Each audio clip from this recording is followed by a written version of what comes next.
there's some ridiculous things go on. No, really, some of them aren't needed. Like today, it wasn't needed. Yeah. There was no need to take us out the back way. And tomorrow in Chicago, apparently, we've been told that we can't see anybody tomorrow.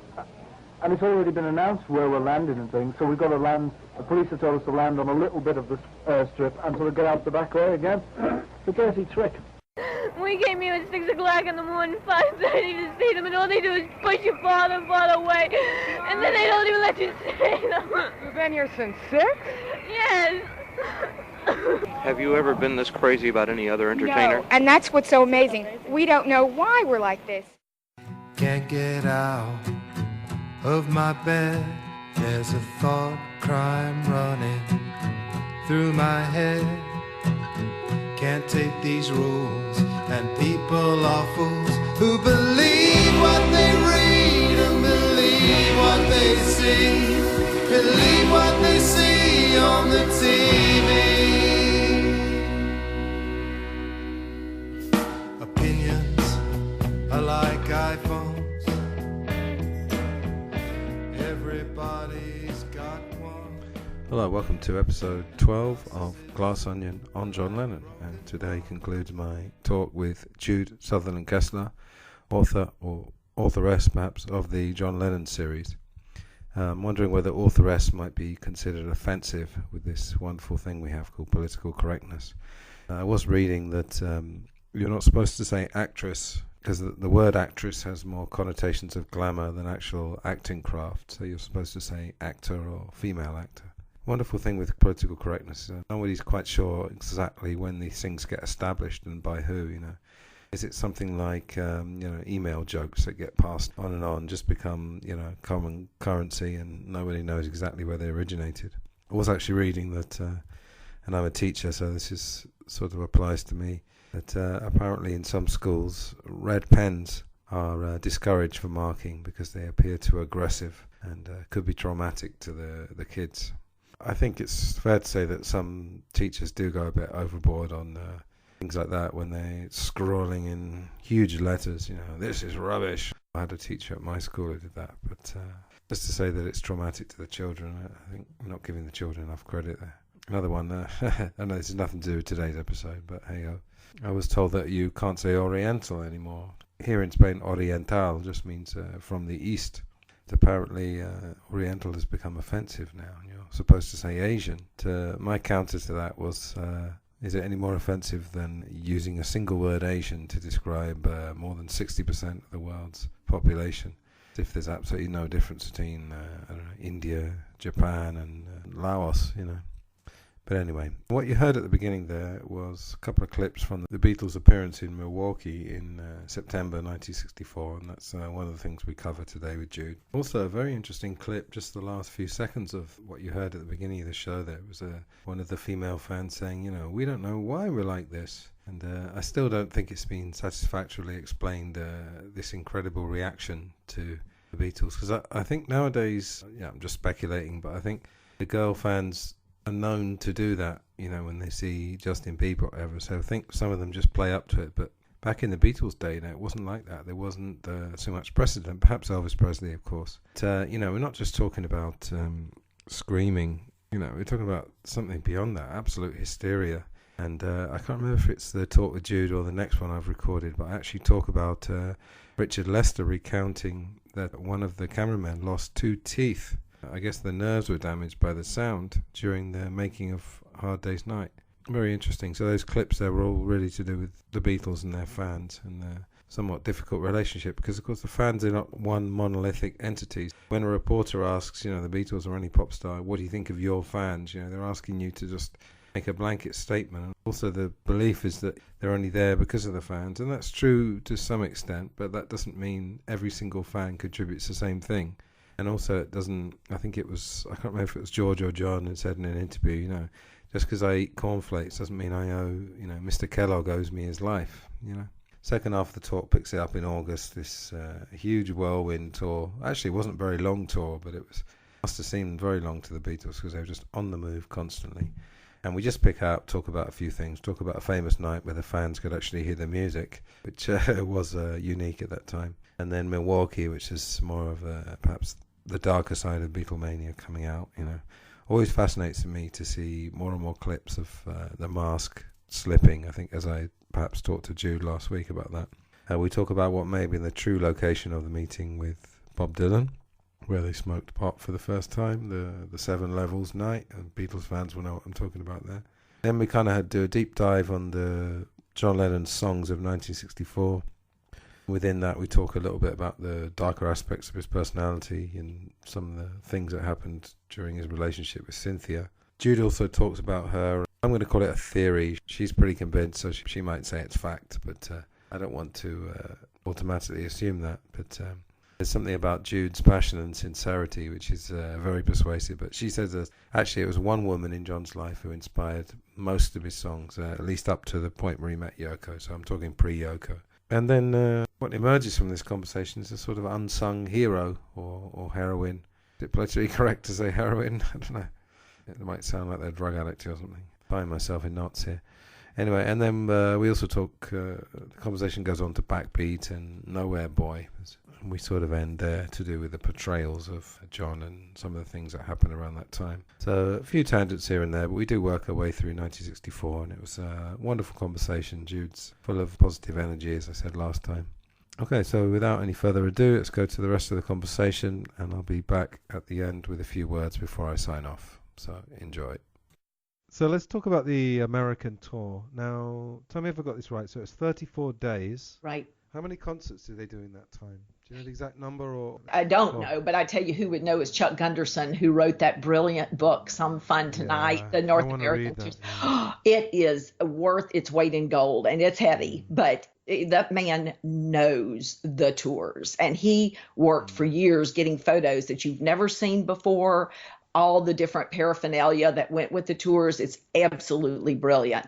Several times, for example, Indiana, they do 2 shows. They even have to change stages at Indiana because the first show in Indiana is performed indoors in the Coliseum, and then they move all the gear outside to the famous racetrack where they perform the night performance. So many times they're doing 2 shows. Then, of course, they were slated to have a day off. They wanted to see New Orleans. That was one of their big desires, was to hear Louisiana jazz and to they wanted to meet Fats Domino, which they got to do, and they wanted to really experience New Orleans and Dixieland jazz. Well, that's when they're approached by Charles O. Finley in Kansas City, who keeps coming back and offering them more and more and more money to give up their day off and to leave New Orleans and fly up to Kansas City and do a concert there. Well, finally, when he gets the number up so high that they can't refuse, John says, do what you want to, Brian. That's fine. We'll do it. And they do the Kansas City concert.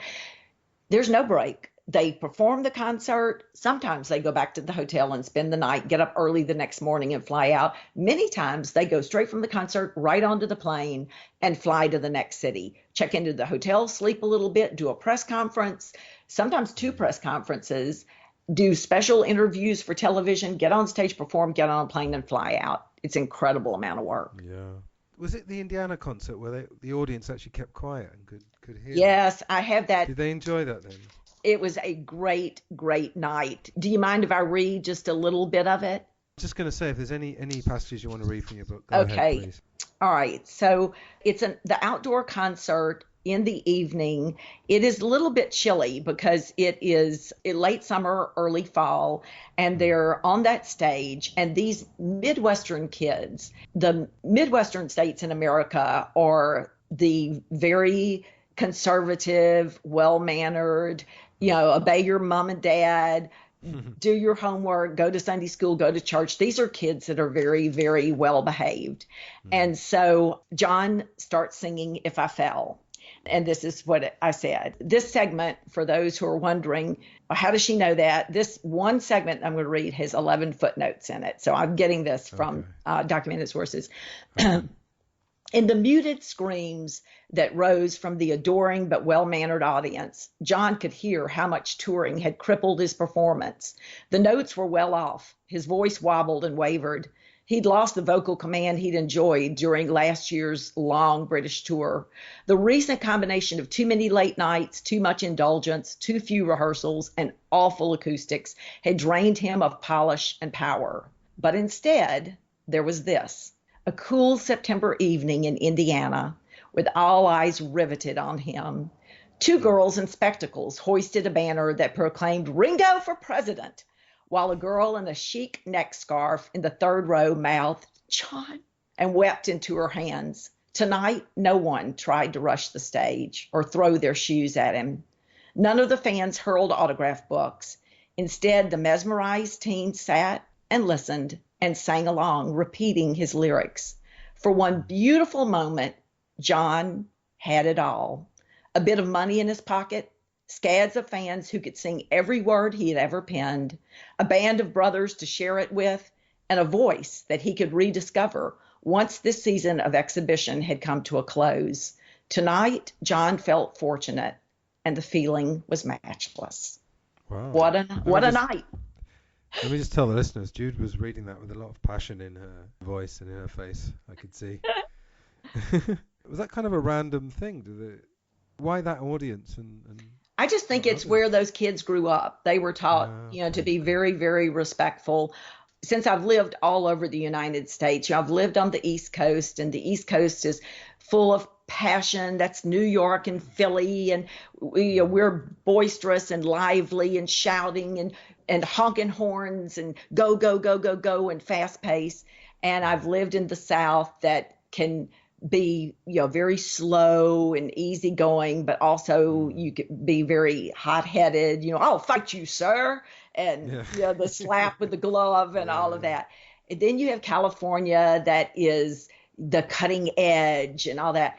But right in the middle of America, you have the breadbasket, you have the farmers, you have the people who are the salt of the earth people. These kids were just taught to behave. And so they do. And they sing along, and what a magical moment for the Beatles. They loved it. It's been amazing. Was it the next night was Milwaukee? Oh, yeah. Tell us about that, because that's a very different experience. Oh, yes, it was. And it was not, it was not the Beatles' fault at all. So let's flip over there. Okay, the first half of the tour is wonderful, and the fans are very receptive. The Beatles get along with the press. The press adores them. They laugh through the press conferences. It's magical. And then they go to Milwaukee. And what happened was that the deputy police inspector, W. Sheldon Jens, decided that he was not going to have the kids put in danger. He had watched what had happened in the other cities. There were kids that got cut by glass. Some were fainted and trampled. They had some scary moments in the other cities. So he decided that the Beatles were not going to land as they were promised at General Mitchell Airfield, that he was going to have them land way out, away from the fans at the National Guard headquarters. So the fans don't get to see them. They get out of the plane, they get into a car. The Beatles say, can't we just drive by and wave to the fans? And they're like, no, you're going to the hotel. And they take them directly to the hotel. Here are quotes that I got from the newspaper clippings from that day. This is what the fans said. The first angry father says, they had 65 police and 32 sheriff's deputies on hand. Surely that's enough to protect these British men from little girls. One girl weeps and says to the TV camera, I waited a whole year to see them. They're only here once in a lifetime and we can't even see them. The next mother says, how dare they snub us? We've kept those boys in spending cash. And then a little girl in cat-eye glasses says, we've been here since 7:30 this morning, and they didn't even show their ugly faces. Well, that bad press changed the entire North American tour, because that day at the press conference, the press is really hateful to them. They want them to explain why they didn't go over to see the fans. And both John and Paul tried to say, we had nothing to do with it. We didn't make the decision. It was made for us by the police. No one believes them. They think that the Beatles didn't want to see the fans. And by the time they get to Chicago, it is a nasty. Let me flip over to the Chicago concert. Sure. Okay. This is the Chicago press conference. Why did you land so far away from the disappointed young fans? And Paul, this is direct quote, says, it wasn't us. Was it a secret place today, or was that just in Milwaukee? And John says, it was a different place today from the one we were meant to land at, but luckily somebody found out. So you see, the fans did see us. And Paul says, yeah, the only thing you know is that if we come in sort of secret, and then Ringo says, I don't think the reporter's even listening. He's looked away. Are the microphones on? No one's listening to us. And that is what happened. From then on, they could protest. They could say that they wanted to see the fans. It wasn't them. It was the police, and no one listened. And the press start turning against the Beatles. They asked them questions like, do you hate your mother? Is that why you've grown your hair so long? Do you have some kind of a complex? A priest stands up and says, do you know what a bad influence you are on the teenagers of America? And do you know that you're leading them down the rosy path? The press turns against them, and never again on the North American tour are they the darlings of the press. They start hounding them all over that one incident. Really? Yeah. I mean, I've not been in that position, obviously, but I know that when the press turn against you, then the whole game changes, right? Yeah. All right. What date was that, Jude? Do you have the date there? That is the... I'm just trying to get an idea of the Chicago tour, is the 5th of September, 1964. That press conference we just read is the 5th of September. So, I mean, they've gone all through from the 19th of August up to early September with a very positive experience. I think the most beautiful night, even better than Indiana, is the Forest Hills Tennis Stadium in New York, because they found out that in order to get to Queens, where the Forest Hill Stadium is, and they're staying in downtown New York City, that there's only one way to get there, and that's to go through the tunnel. Well, just imagine if the fans are smart enough to barricade or block that tunnel, or have a fake accident in the tunnel so that they can get back to where the Beatles are. They're dead. I mean, it could be terrible. So they decide, Neil Aspinall and the powers that be and their Bob Bonus, who's running the tour, all put their heads together and say, there's no way we can take those boys through that tunnel. What are we going to do? And they come up with the idea of flying them in a helicopter over to Queens. Well, the police say, no, it's not happening. There's no way. We can protect what they call the little fellas, the Irish policemen, in New York. Well, no. They appeal to the mayor of New York, and the mayor says, absolutely, I don't want anything to happen in that tunnel. We're going to put them in a helicopter and fly them over. So here's the scene. Sun is setting. Concert has already begun. Righteous Brothers are on the stage singing.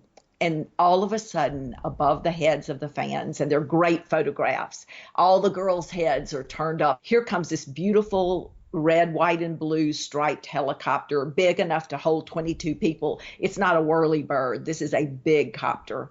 And it begins to slowly and dramatically circle Forest Hill Stadium, dropping lower and lower and lower, and the Beatles are inside. They're looking down at the fans who are looking up at them, and the flash bulbs start going off, first tens, then hundreds, then thousands, and they're capturing this dramatic descent of these gods landing from the sky.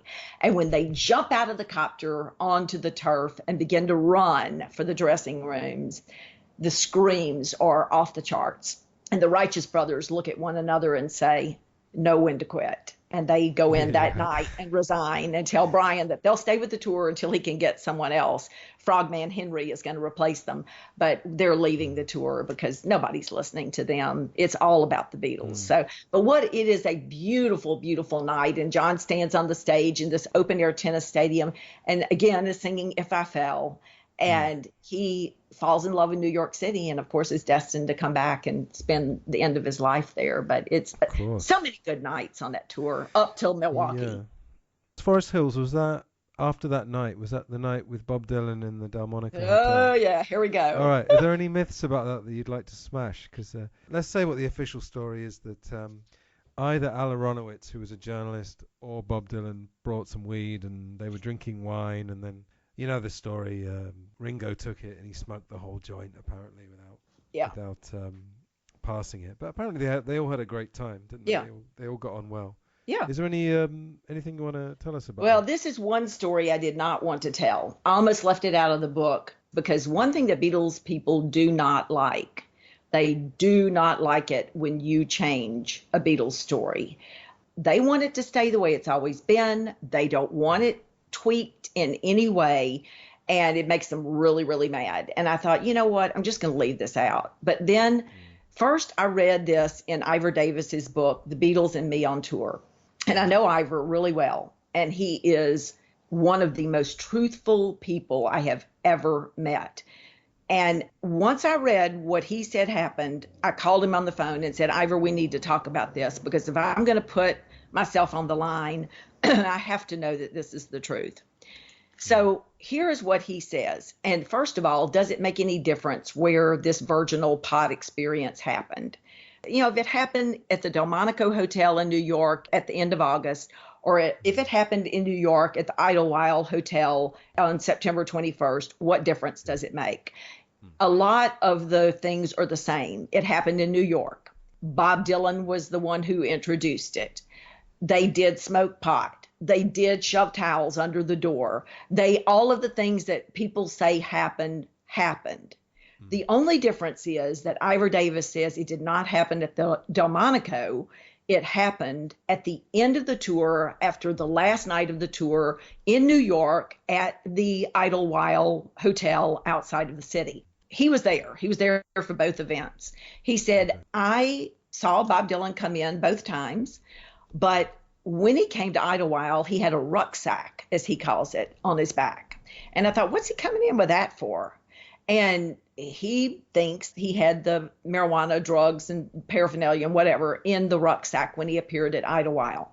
But his main reasoning is that he and Larry Kane and Art Schreiber and company were all sitting in the ante room to the room where the Beatles were. They're in the main room, and the Beatles are inside a bedroom with this towel stuffed under the door. And not only can they smell the marijuana, but when the Beatles come out, they're all laughing and giggling, and they're giddy, and it's obvious that they're high. So was that the first time or the second time? Maybe that's the second time that they smoked marijuana. Maybe they really did smoke it at the Delmonico. I don't know.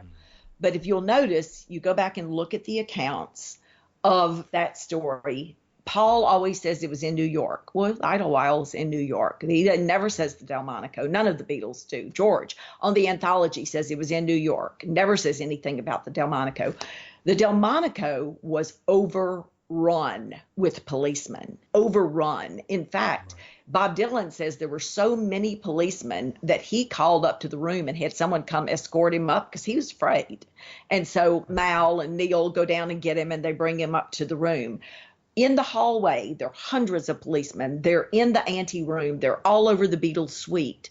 Would scrupulous, careful Brian have permitted the boys to break the law, because it's very illegal in 1964 to smoke marijuana, and risk losing the rest of the tour? Because if they've been arrested, game over.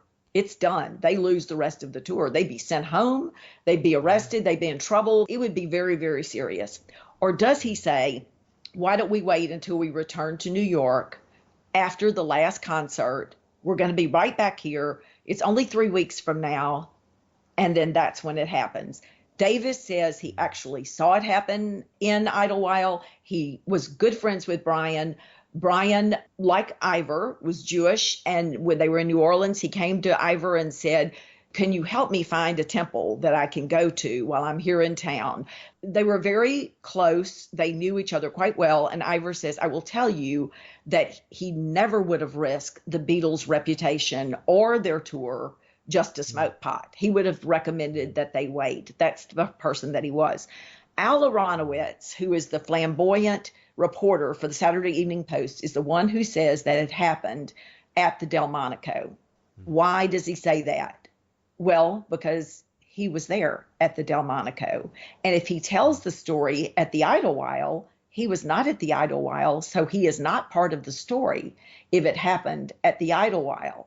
I am a student of historiography. What my focus in graduate school is watching how history changes over the years and why it changes. And one of the primary reasons it changes is when someone wants to include themselves in the story.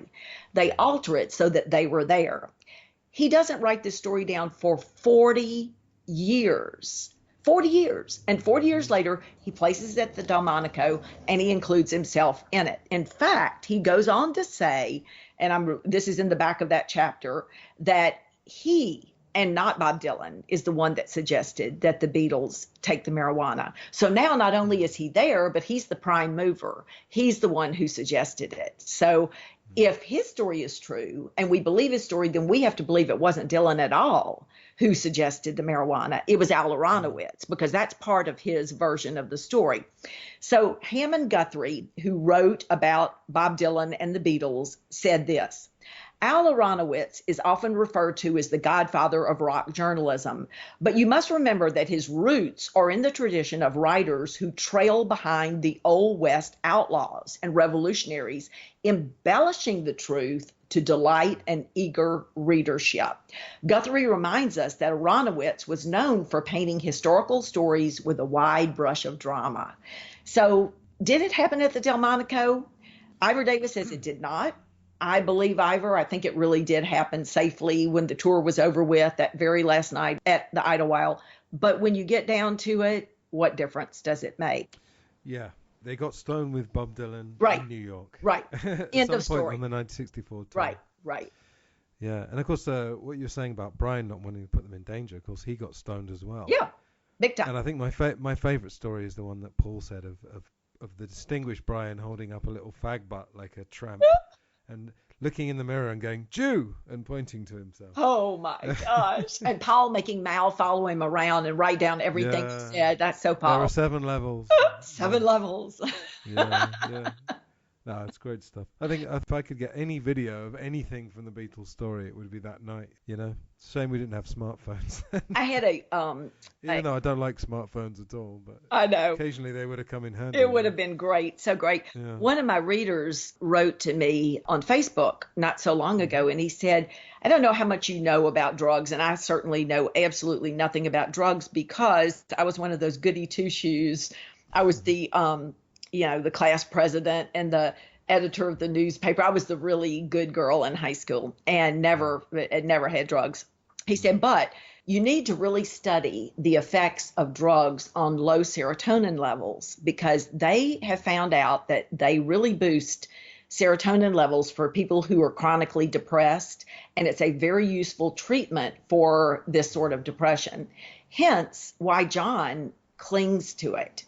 He finds it to be something that's almost necessary for his existence, the way that many people are hooked on opioids today, because it makes him feel well and whole and happy. Whereas Cynthia, who doesn't need it, she's not suffering from depression, can't stand the drugs. But for John, it was a lifesaver. It was something that made him able to function and cope with the things that he had to cope with.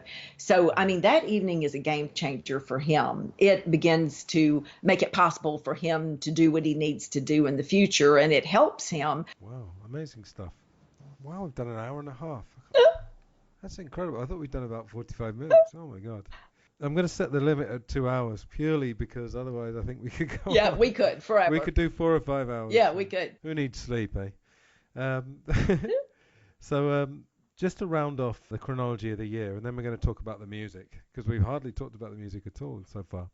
So they got back in September, and then for the rest of the year they're in the midst of Beatles for Sale. Right. And of course they get knocked for Beatles for Sale because they sound a bit tired. But, from what we've all described, is it any wonder that they were a little bit tired? Right. Now, a couple of other things, that I think John would have enjoyed. The Christmas record. Yeah. And, of course, Richard Buskin has pointed out many times on his podcast, and I feel exactly the same. If you play the Christmas records back to back, you get the Beatles story. You do. It starts off very innocent. 66 and 67, it gets experimental. By the end of the decade, they're recording their own bits. Yeah. And the thing is that they are the ones who want to do the Christmas record. Brian does not want them to do it. They go to Tony Barrow and say, this is something we want to do for the fans. And Brian's like, they're not doing it. No way. They've got enough on their plate. We're not doing that. And they insist.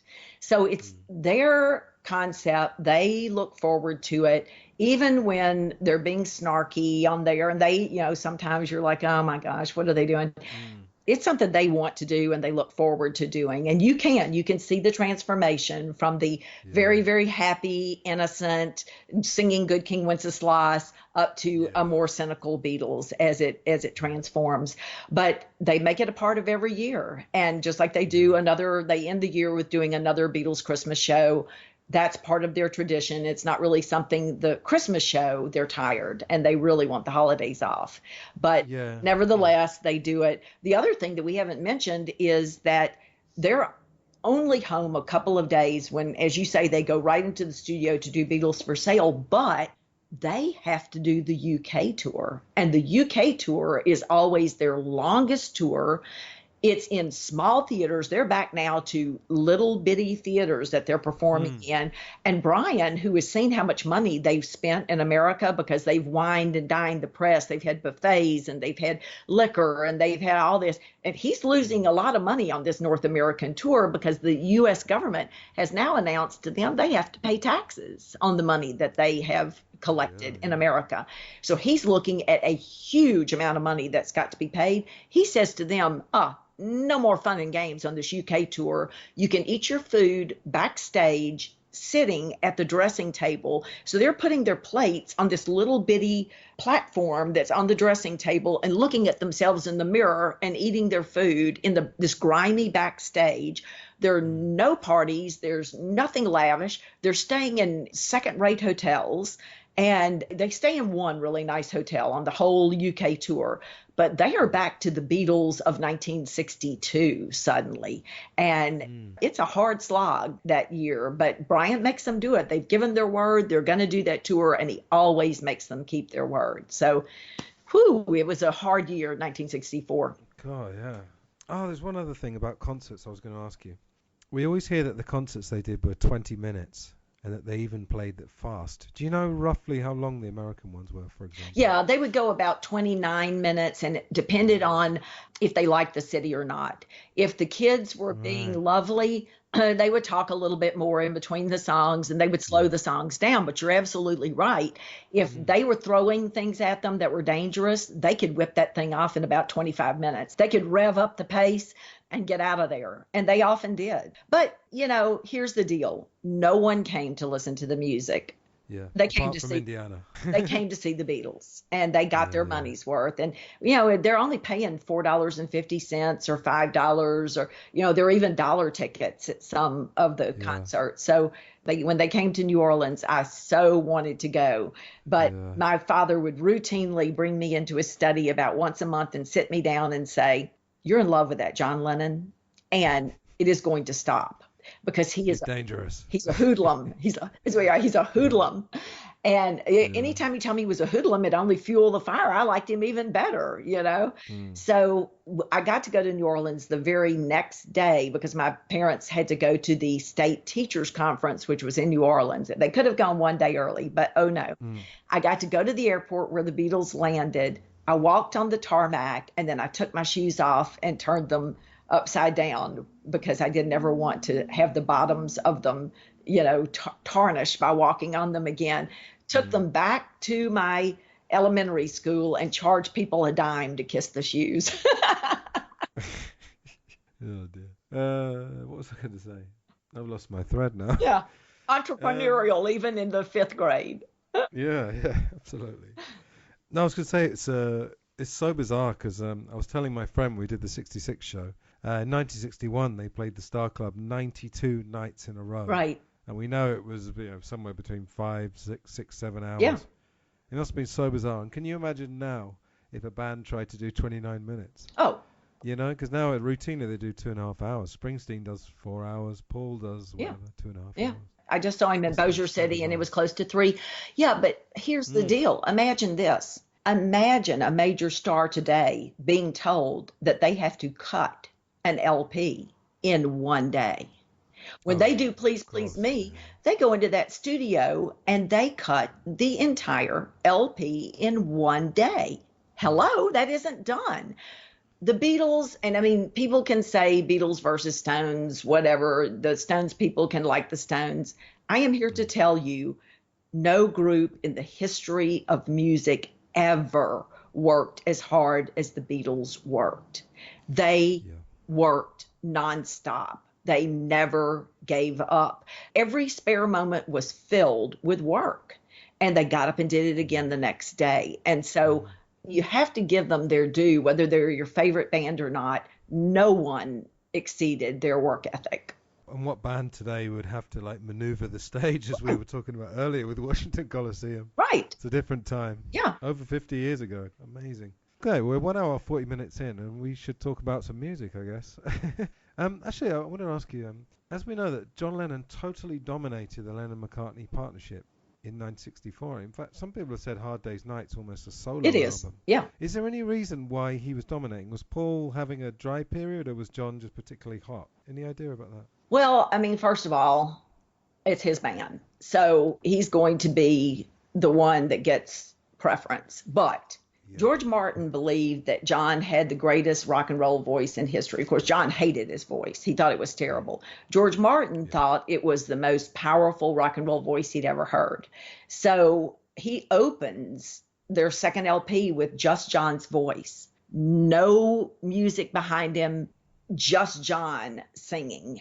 That's how much he believed in John's vocal ability. He ends Please Please Me with John doing that one pristine take of Twist and Shout when he's so sick he has flu. He's really ill, but still he takes his shirt off, he takes a swig of milk, the lights are down low in the studio, and he rips into Twist and Shout and nails it. Is he happy with it? No, but it is a miraculous recording. Yeah. John was powerful, and he may not have believed in himself, but George Martin believed in him, and he thought that he was the one that should open and close the LPs. When you start to see John not open the LP, something has gone wrong. By the time that you get to Sgt. Pepper's Lonely Hearts Club Band, in that middle section where he's depressed and his marriage is failing and he's unhappy and he is on drugs, he slips from leadership. And when he slips from leadership, he slips from dominating the LP. But anytime that John is leading and in control, he's going to dominate the LP. Well, also they tended to start with his songs as well, because I think they started Rubber Soul with Run for Your Life. Revolver, they started with Tomorrow Never Knows. Pepper, okay, Strawberry Fields wasn't on the album, but they started the sessions. Yeah. But he must have had some kind of hot streak that year, you know, as well as doing the book as well. I mean, right. It's incredible, isn't it? Right. And the harder he worked, I mean, I just did an interview last week with a person who tried to assert that he was the laziest man in England. Even when he sings, I'm only sleeping, if you go back and listen to the words of that song, it's about creativity. He's not just lying in bed. He's floating upstream in his head, writing songs, creating. He is in this trance state when John wrote all of his music while he's in bed. He is not lazy. He is extremely hardworking, and it pays off because he writes the title songs for both of the films in one night. He goes home, and on the back of Julian's birthday card, he writes the words to A Hard Day's Night. The harder you make John work, the more productive he is. He starts to fuel from it, and he starts to do more projects. And he's worn out, but it makes him more creative. Right. I think the lazy thing, of course, Maureen Cleave said that, didn't she? She described him as the laziest man in England. I think there may have been that side in the sense that he said in that interview, didn't he? The only physical thing I'm interested in is sex. Right. I think, obviously, you could, in theory, you could lie in bed and write a song, So I think what they're talking about, perhaps, is in terms of actual physical movement. Right. But very interesting. Well, I've got a list of the songs. It might bore the audience if I just go through them all one by one, but I'll pick a few out. So chronologically, the first one that actually came out was You Can't Do That in Britain, because it was a B-side of Can't Buy Me Love. And, of course, Can't Do That, really I see as a forerunner to Run for Your Life, because they're kind of expressing the same thing, aren't they? Mm-hmm. And I've noticed in your interviews you don't shy away from talking about the dark side of John Lennon, which I think is absolutely essential to having a portrait of him. Yeah.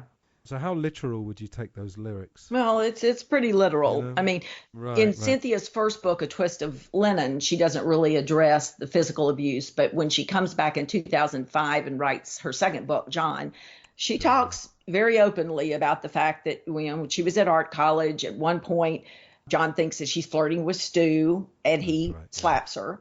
And he meets her outside the women's loo at college at one point, accuses her of flirting, and hits her so hard that her head knocks a pipe behind her. And she breaks up with him. She's like, I'm finished with you. And he comes back as he always does. I'm sorry I hurt you. I didn't mean to make you cry. These are his famous lyrics. You hear it over and over in these songs. He's always apologizing.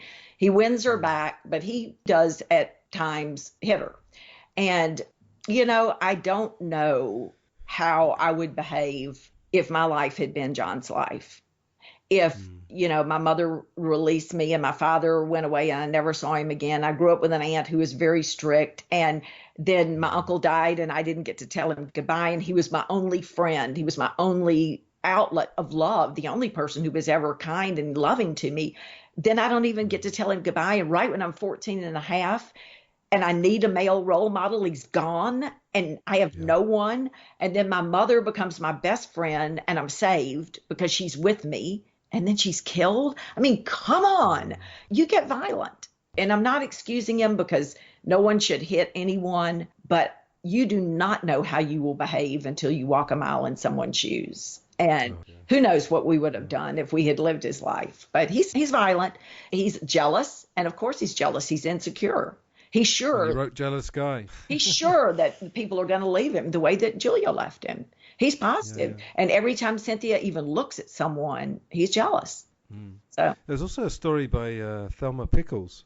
Yeah. Who has the dubious distinction of having dated John and Paul at different times. Yeah. I don't know if you ever saw this. There was a program in 2010 in England, and it was the 30th anniversary of John Lennon dying. It was called The Day John Lennon Died. I don't know if you've ever seen that. No, I don't know that I have. I have to. It's on YouTube. Okay. Have a look. Okay. The Day John Lennon Died. Because they talked to Paul Goresh, who was the guy who took the last photo. Anyway, before I go on a tangent, there's some funny, weird tangents in that program, and one of them is Thelma Pickles, and she tells a story. It's sort of a funny and disturbing story.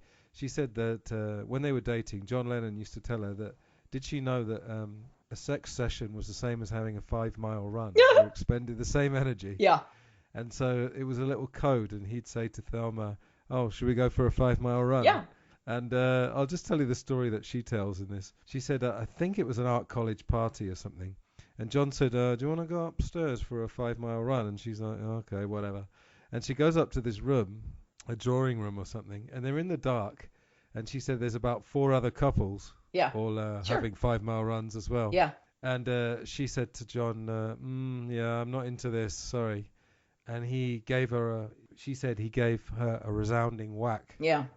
And in fact, she broke up with him. I don't know if that was the final breakup. No, I think the final breakup, he was really ugly to her at another point, and they were in a public play in a bar, I believe. And so she shouted across the bar, "Don't blame me because your mother's dead," and walked out. But I have heard that story before, and I don't doubt it at all. John used to really resent what he called edge of the bed virgins, who would get him to the edge of the bed and then, oh, no, because again, that is toying with someone. Oh, yes, I want you. Oh, no, I don't. It's the old familiar rejection. And he can't handle it. I think should have been there. The way I phrased it was John had only one life raft and he saved himself. Yeah, and there's always that thing about, I don't have any professional credentials at all, but I mean, I studied psychology at college, and I've been reading books all my life about it. And one of the things is that people who've been left, they will often want to leave other people. If they think that someone's going to leave them, they will leave first. I mean, that's well known. Psychology professionals will back that up. And he would be very rude. I mean, look at the first time that he met Larry Kane on the 1964 tour. Larry walks over. Of course, Paul is nice and shakes his hand and makes small talk with him. And George kind of says hello, not really interested, but he talks to him. And then John says, "Why are you dressed in that fag-ass suit, man?" And he's really ugly to Larry. And so Larry bites his tongue, says something back to John about, well, at least I don't look like you, or some ugly retort back to John, and then walks away. But later that evening, he comes over to John and says, "Can I do an interview with you?" and asks him really intelligent questions. How do you feel about the war in Vietnam? What do you think about the Kennedy situation? Blah, blah, blah, blah, blah. Wins John's respect. And so John follows him out of the room. And in the hallway says to him, "Look, man, I'm sorry about what I said." And they become really close friends. John was always making some sort of caustic comment, hurt you before you hurt him. If he said to Tony Barrow, the very first time he ever met Tony Barrow, "Well, if you're not a queer and you're not a Jew, why are you working for Brian?" Why are you working for Brian? Yeah, and really hurt Tony's feelings. Oh, my God. But then who did Tony become best friends with? John. That becomes his best friend. So he's always out to barb you before you can barb him. But underneath that harsh exterior was the chocolate on the inside. Yeah, well, I think there's a great bit in Mark Lewison's book, Tune In. Yeah. I can't remember exactly what he says, but there's a bit where he says Paul and George decided they were never going to leave John. Right. Because there's too much value. You know, Yep. Paul described him as the fairground hero, and we know about that. Yeah. Yeah, very interesting. While you were talking, I was thinking, you were talking about Edge of the Bed Virgins, and we were talking earlier about slipping the truth in, you know, underneath. Of course, there's the lyric in Day Tripper where they say she's a big teaser. Right. And there's a rumor that they're singing she's a prick Well, teaser. of course. Which is, Yeah, they have so many naughty lyrics. Yeah, You of know, course. they slip them in. The Stones are given the carte blanche to be the bad boys. And it's so funny because the Stones are all from very well-to-do, posh families, and they're all nice boys, and they're all very well-mannered. Then you've got these raucous Liverpool Scousers who love wearing leathers and swearing and drinking and partying, and they make them wear the ties and the suits and bow at the waist, and they have to be oh so very polite. I don't know how that mixed up the way it did, because the Beatles at heart were always the bad boys, and it slips out every now and then. They get it in there covertly. Yeah. A couple of other songs. There's 3 songs that actually I consider a trilogy of some kind, which is I'll Cry Instead, I'm a Loser, and I Don't Want to Spoil the Party. Yeah.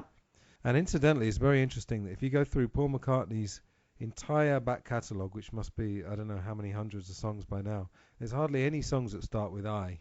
Oh, interesting. Very interesting. Yeah, look through that and you'll find that that's true. Yeah. But I love I'll Cry Instead. Not necessarily the music so much as the lyrics, but I love I Don't Want to Spoil the Party. Yeah. I mean, and George's country and western solo in the middle of that is fantastic. Yeah. I don't play lead guitar. I've been playing the guitar for 30 years, but I'm not a lead guitarist. But I was moved to learn that one because it's great. But I see like I Don't Want to Spoil the Party. The party is the Beatles thing, you know? Right. I don't want to spoil the party, you know. I don't want to ruin this thing that's happened, even though I'm very insecure about it. Right. Would you say something along those lines? someone asked me about 2 weeks ago, do you think that Imagine or Power to the People or Give Peace a Chance, which one of those was John's mantra? I said, it's none of those. It's I'll Cry Instead. All right. That's his song. That tells you who he is. You listen to that song and you will know John Lennon. He is bearing his life's story to you. His mother left him. He'll never be the same. He's got to be a Beatle. He's got to meet the public. He hates it. He wants to give it up.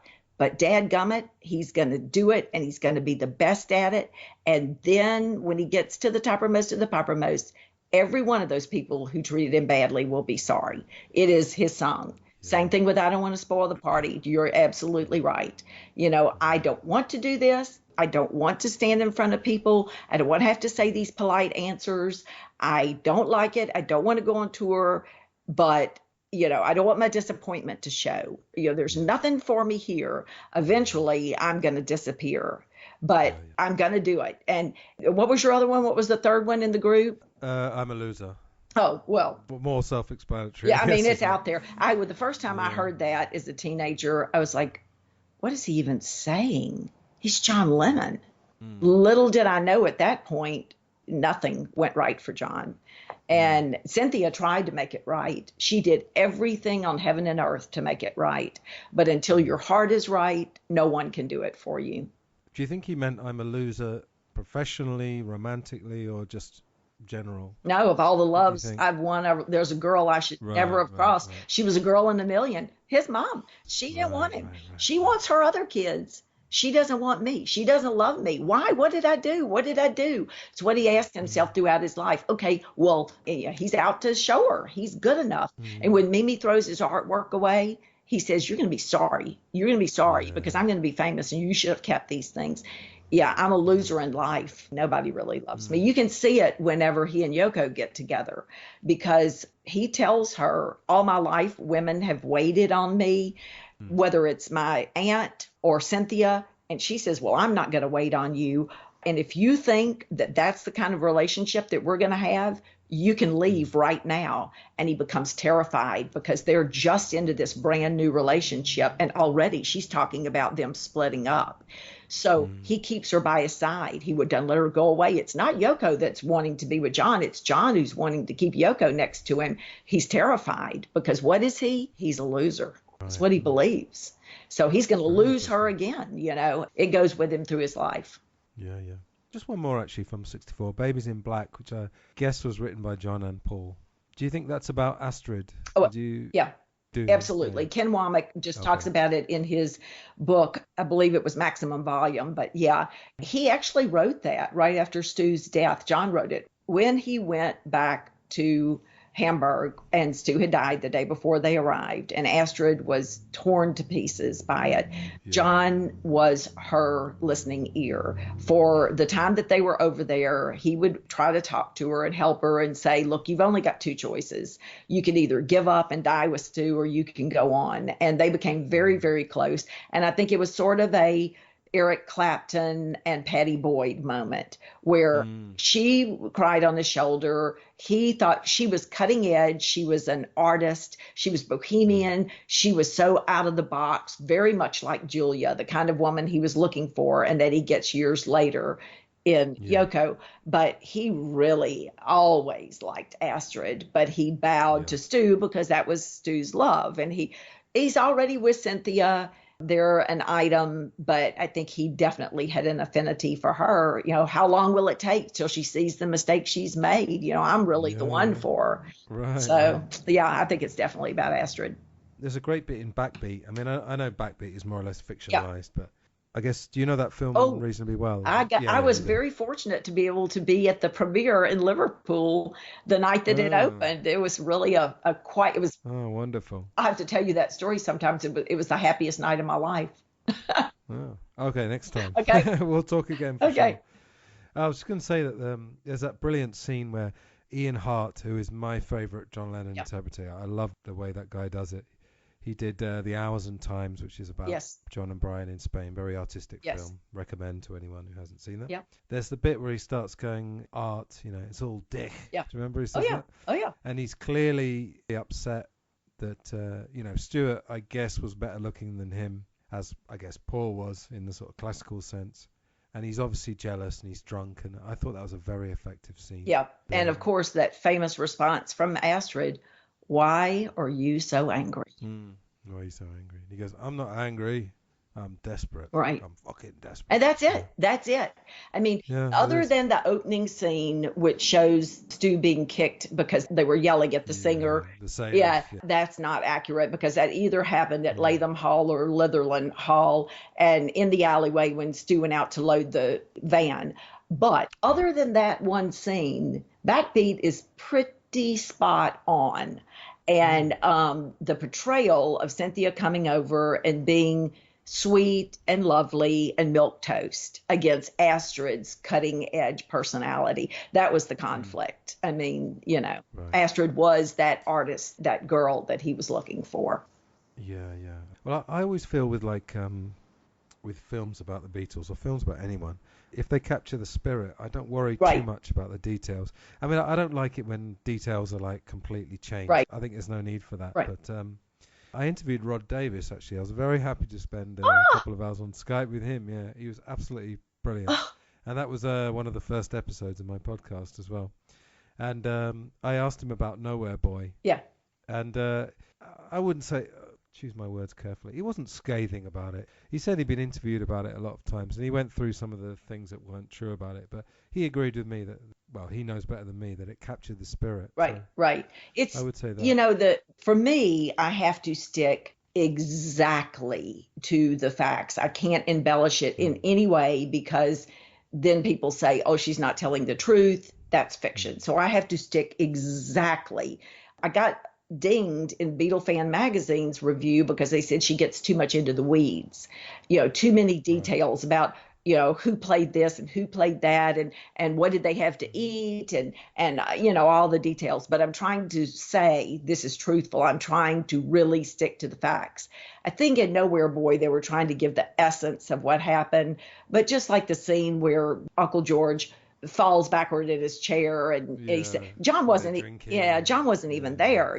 John was gone, but the essence of what happened is there. So, I'm always happy when people try to do films about the Beatles and keep the legend going and keep the story out there and keep telling it. But like you, I don't want them to change the essential facts. Yeah, not too much. Yeah, I thought, from what I know, John and Julia were brilliantly portrayed. Yes. I mean, was it Kristen Scott Thomas who played Mimi? Yes. The lady who played Julia, I mean, I thought she really captured it. And I think the John Lennon portrayal was pretty good. Right. Right, I'm going to have to reluctantly bring this to a close fairly soon. What should we finish on? How can we conclude this? One thing that I think that is really important in both She Loves You Volume 3 and in Volume 4 is the role that Cynthia plays. And I think that the mythology today is that John never loved her, and that he sort of eggs on that mythology by singing, I'm in love for the first time. Don't you know it's going to last? But that's absolutely not true. They have a 10-year relationship. They're married for 6 years.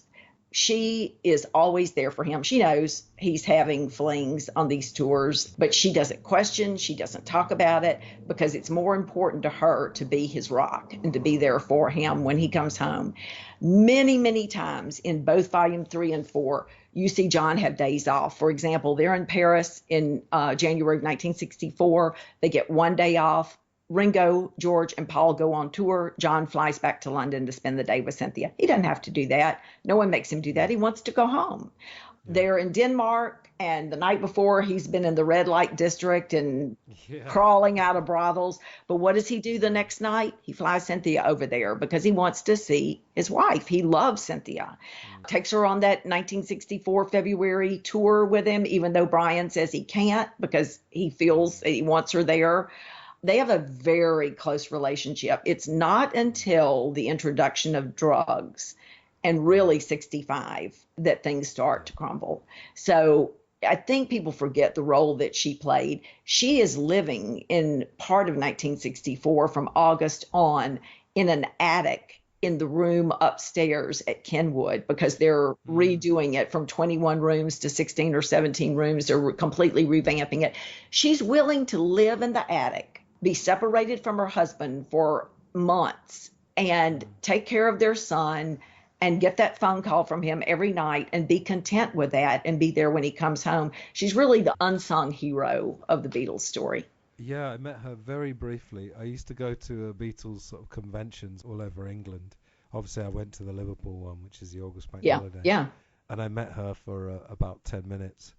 And we were a little bit cheeky because I was there with a friend of mine, and we were talking to her, and we were saying, do you think any of us have mentioned Yoko? And my friend, who is not unlike John Lennon, actually, in his cheekiness, he just he didn't say to Cynthia, what do you think of Yoko? Because I think we know what she thinks about her. He introduced her, and he just said, Cynthia, while I was there, she just rolled her eyes. Yeah. That was it. Yeah. That's all she did. She struck me as a very kind of dignified person. Very dignified. Tony Barrow says that she was his bedrock. Larry Kane says she was his peace, that she was where anytime the day would be hard, he called her every single day from the North American tour, except for one day. They had to flee the town. They had to get on the plane and get out of there. But other than that one day, called her every single day on the North American tour because that's how he got his calm. That's what's his center. So she plays such a huge role. Okay. So we're letting Cynthia be the hero of our conversation then. Yeah. Why not? There we go. Well, actually, the very first John Lennon book I ever read was Ray Coleman, the 2-volume. And I remember there's 2 letters in that, and one of them is from 62, and he's saying, I love you, Sin, Sin, Sin, Sin, and there's about 100 kisses. Yep. And there's lots of passion there. And of course, one of the reasons we're still talking about him is these glorious contradictions, and we know what he was getting up to in Hamburg. Yeah. And on the one hand, he was doing that, and on the other hand, probably after the girl had left, he wrote an impassioned letter to his girlfriend. Right. But, he's a complex character. Without that character, we probably wouldn't have had the music. That's right. I mean, you look even after that night whole package. With Yoko, when she famously comes home, Cynthia comes home and finds Yoko wearing her bathrobe. What people don't report is that the next day he apologized to Cynthia and said, I'm so sorry, it's nothing, it's just sex. I mean, she means nothing to me. And they were together for another 2 to 3 weeks. He even suggested that they have another baby together and they try again. So, Cynthia's minimized. Her role is pushed under the rug. And it is a very important role. So many times, like when he leaves to go on the UK tour, he highlights for her every single time that he's going to be home and leaves it on the bed. Here are all the times I'm going to see you, with all these comments about, great, be ready when I get home and all this. Yeah. He loves her. But again, historiography, the story's being changed, and we need to be so careful not to lose her in the process. All right. So, Jude, tell us about the book. So you published the most recent one last year. Right. So just tell us where we can find that, and I'll put links in the show notes. Great. Thank you so much. Of course, you can get them on Amazon, and the ebooks are on every single ebook format, whether it's Kindle, Nook, or whatever ebook format. And they're for sale at the Fest for Beatles fans, thefest.com. But my website, and they're the least expensive there, is johnlennonseries.com. And when people order the book, I write to them, I answer them, and ask them if they want me to inscribe it or just sign and date it. I know almost everyone who's ever ordered a book because we become friends. I know what's going on in their lives. And we just have passed in sales for all the books together, 300,000. But that's 300,000 friends who've all become part of my life. I've gotten to interview people I never dreamed that I would talk to, and moments that have happened I never dreamed would happen. It's been a great, great life's career. Fantastic. And when's the next one going to be out? 3 years. Idea? I am 3 years. Yeah, I'm about 150 pages into it right now. The Beatles are in the studio working on the soundtrack for Hard Day's Night. They're just getting ready to start the filming of A Hard Day's Night. We're going through carbon copy of 1964. John's right. Oh, you mean Help? You mean Help? Oh, I'm sorry. Yes, Help. Yeah. John's writing Spaniard in the works. They've just gotten back from the skiing holiday in Switzerland, where George Martin broke his foot or toe, depending on what source you listen to.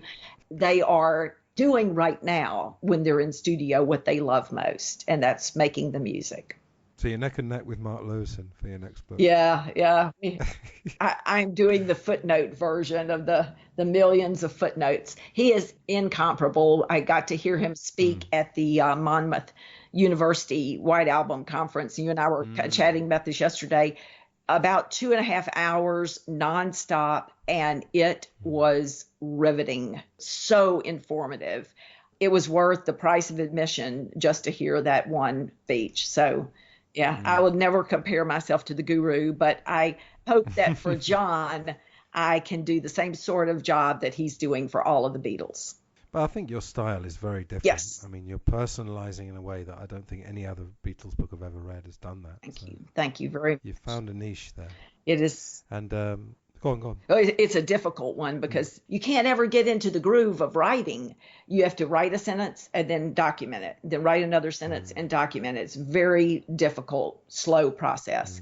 I wish some days I could just write 2 pages. And I've done that at times, but then I want to kick myself because I have to go back and find all the sources and document every sentence, and that's much harder. So I try to discipline myself never to do that. But I learned so much because I'll have one chapter all written, ready to go. For example, Ray Coleman in The Man Who Made the Beatles, about the life of Brian Epstein, says that the reason that Sid Bernstein could not pay Brian the money that Brian wanted up front for the Shea Stadium gig. He'd asked him for $50,000 up front, and he couldn't give it to him. And the reason was that Sid had just had a gig called Shindig that failed miserably, and so he didn't have the out-of-pocket money to give him. Well, I go on and I write that in the chapter, and I footnote it and document it, and I move on, and I'm writing these other chapters, and I come upon a poster, which is Shindig.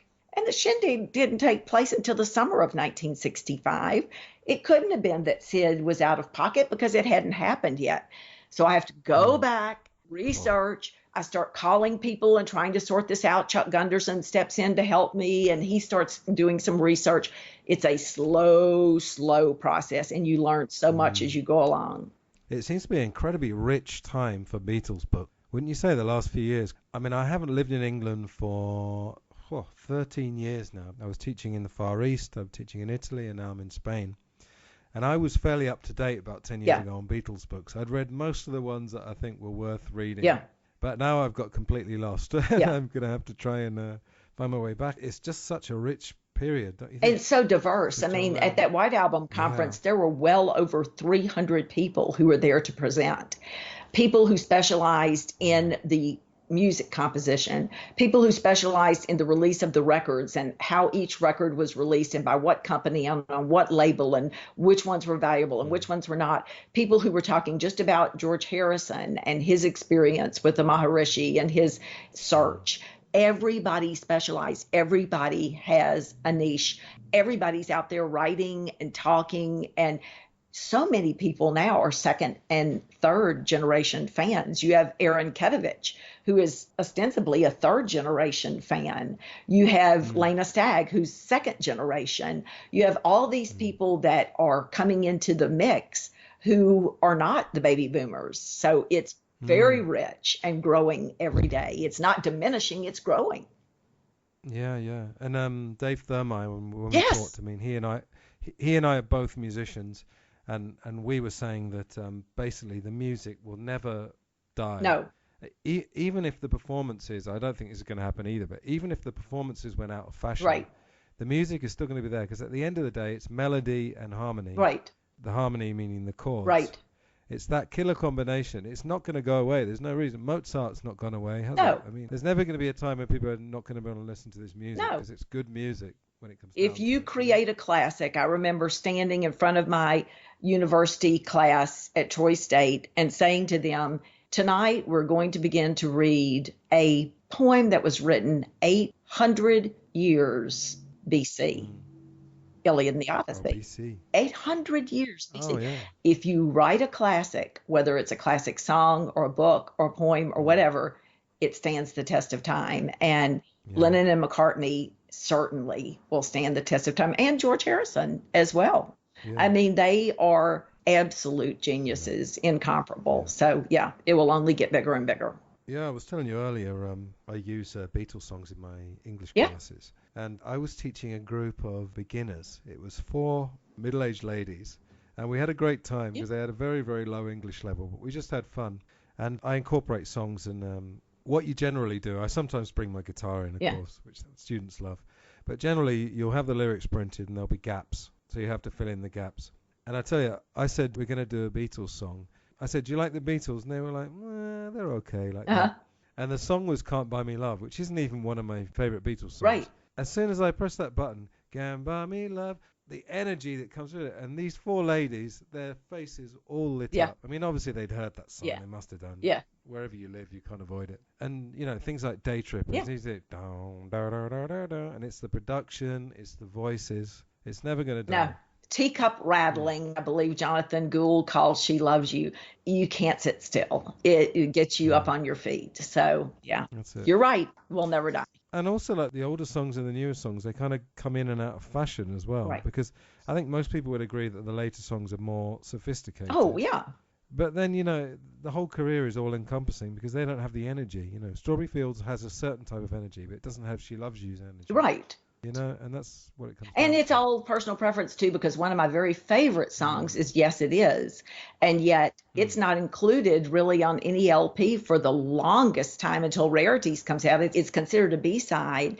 And yet what a beautiful, beautiful blend of voices and John's impassioned plea, please don't remind me of Julia, who wore red all the time. Don't do it. You know, it's all personal preference. There's a Beatles song for everybody. Yeah, absolutely. Okay, Jude, what can I say? You've done most of the work. I've been listening tonight, and you've done most of the talking. Thank you so much. Thanks very much. I loved it. You're Thank welcome. you, thank you, thank you. Let's do it again. You're welcome. We will. Well, I was thinking I am kind of loosely doing this series of going year by year. Yeah. So I don't know, we might wait till your next book's out, Good. or at some point we could do 1965 anyway. Yeah. I mean, you've got an open invitation. Just contact me whenever you want to appear. Thank you so much. The only thing is that I edit these conversations very carefully. And editing takes a hell of a long time. Oh, it does. It doesn't matter whether the speaker is very eloquent as you are. it doesn't actually make any difference because in a conversation there's more ers and ums I know. that you could ever imagine. That's why I gave up the John Lennon hour. I did that for about 3 years, and my husband did all the editing for it. And I was doing it once a week. I would record it on Sunday night. Monday, Tuesday, Wednesday nights, he was spending the entire night editing that show, then producing it, putting it out on Thursday. He had no personal life, so I know it's very difficult to do. But when you edit it, make sure that I only say good things about Mark Lewison. Yeah, of course. No, Mark Lewison's great. Yeah. Okay, we'll just stay on the line for a couple of minutes, Jude, and I'll do the official goodbye now. So thanks very much. It was great talking to you, and we will talk again. Okay, thank you. It's been great. Such fun. I really do appreciate it. You're very welcome. All the best. Goodbye. So there you have it, folks. That was Jude Southerland Kessler. Great talk. And 2 weeks from now, I will be releasing the first part of a talk I did with Kit O'Toole, known in some circles as the Queen of Beatles Radio. Perhaps we could sell tickets and her and Jude could duke that one out one day. How about that? Is that an idea? Anyway, we're going to be covering the period from 1975 to 1980. Very contentious period of John Lennon's life. I may have mentioned this before, but there's two versions. There's the Ray Coleman, he was really happy version. There's the Albert Goldman, he was chronically depressed and very, very underweight. There's that version. The truth is surely somewhere in the middle, but as you'll hear us discuss, I think the Goldman version is starting to gain a little bit of credence, and perhaps in this sort of quite cynical age we live in, or I would say skeptical really rather than cynical, but we're slowly learning to question what we're given, and perhaps some of us are realising that we've been given a rather innocent view of the world. Perhaps the less than innocent truth about John Lennon may be coming out, but I don't want to alienate 80% of Beatles fans by championing Albert Goldman too much. But anyway, we'll be getting into that. I will be going to Liverpool in July, and I've contacted a couple of people from the Beatles past and present, in fact. A friend of John Lennon's who was around at the seminal moment, and a very well-known Beatles author from Liverpool.